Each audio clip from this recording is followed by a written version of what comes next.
इनके इस बयान से साफ जाहिर है कि संभवतः वो किसी एक ऐसी बीमारी से ग्रस्त हैं जिसका इलाज उनको कराना चाहिए। इतने न्यूनतम स्तर पर बिहार की राजनीति को मुख्यमंत्री नीतीश कुमार जी ने लाकर खड़ा कर दिया। हम लोग बोल नहीं पाए एक दूसरे को कि भाई ये क्या बयान दिए। एक प्रदेश का मुख्यमंत्री ऐसी भाषा का इस्तेमाल करता है कि आप घर परिवार के लोगों के साथ आप उसको बोल नहीं पाए। तो मैं केंद्र सरकार से मैं मांग करता हूं कि बिहार में राष्ट्रपति शासन लागू करे और मुख्यमंत्री को हर संभव मेडिकल सेवा जो उनको देने की जरूरत है उनको दी जाए। उनके आसपास के उनके शुभचिंतक जितने भी हैं मैं उनसे आग्रह करूंगा भाई अगर जरूरत है तो इलाज कराएं। और आज की तारीख में मानसिक स्वास्थ्य कोई शर्म की बात नहीं है, कोई छुपाने की बात नहीं है। विधानसभा में तो फिर भी उन्होंने कुछ कवर अप करके अपने बयान को कहा। विधान परिषद में तो जिस एक्सप्लिसिट वे में उन्होंने इस बयान को दिया है आप सुन नहीं सकते ये बयान। भाई वो समय था ना उनके पास अपनी गलती को समझने का विधानसभा से विधान परिषद में जाते वक्त। और विधान परिषद में तो और बुरे तरीके से बोला गया ये बयान है। विधानसभा में तो फिर भी उन्होंने कुछ कवर अप करके अपने बयान को कहा।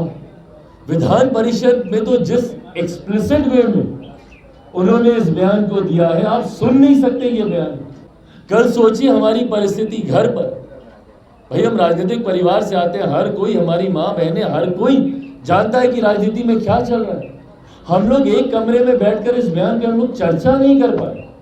हम लोग बोल नहीं पाए एक दूसरे को कि भाई ये क्या बयान दिए।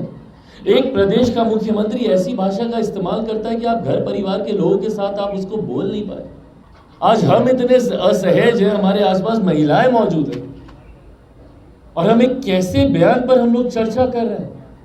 इतने न्यूनतम स्तर पर बिहार की राजनीति को मुख्यमंत्री नीतीश कुमार जी ने लाकर खड़ा कर दिया और इससे बहुत बड़ी चिंता खड़ी होती है।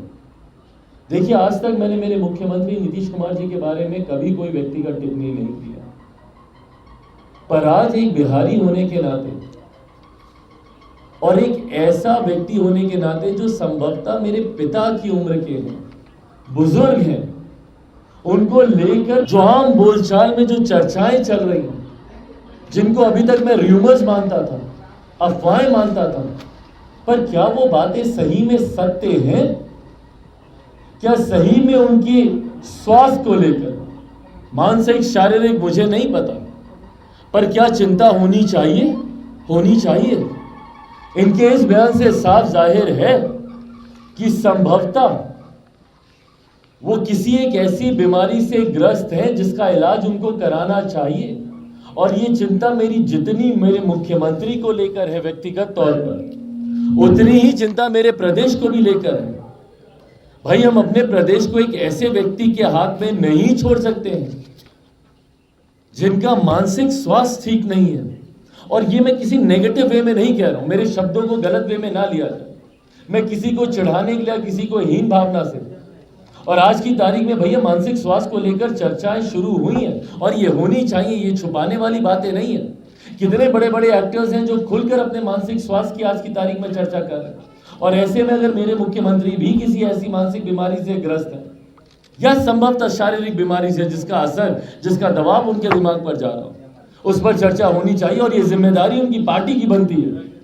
और एक बिहारी होने के नाते बिहारियों का अधिकार है इस बात को जानने का कि क्या गलत है हो रहा है हमारे मुख्यमंत्री के साथ।